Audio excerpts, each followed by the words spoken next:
This conference comes at a critical time.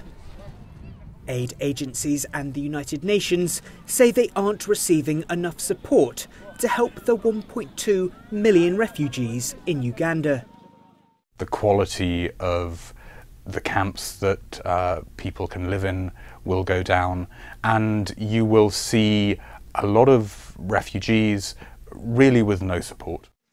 Before leaving for Uganda, UN Secretary-General Antonio Guterres told reporters in New York that more people are being forced to flee wars and disasters than at any point in our lifetimes. And the Refugee Solidarity Conference now aims to raise $8 billion to help support refugees in Uganda for the next 4 years. Guterres says a global response is needed. Countries are asking those in the developing world that host the largest number of refugees to keep them, but are not providing the necessary support for that to be possible. Stronger solidarity to refugee hosting countries in the global south is absolutely a must.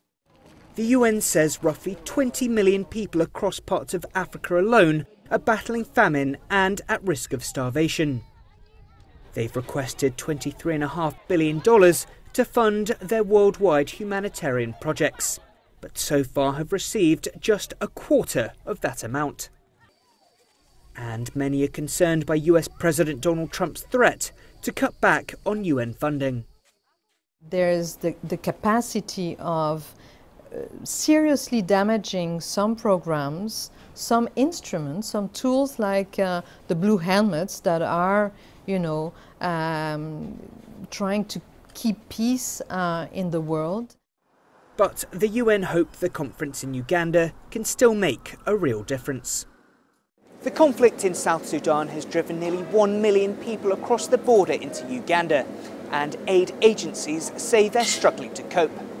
But while the funds are desperately needed, analysts warn that any pledges made should be taken with a pinch of salt. William Denselow, CGTN, New York.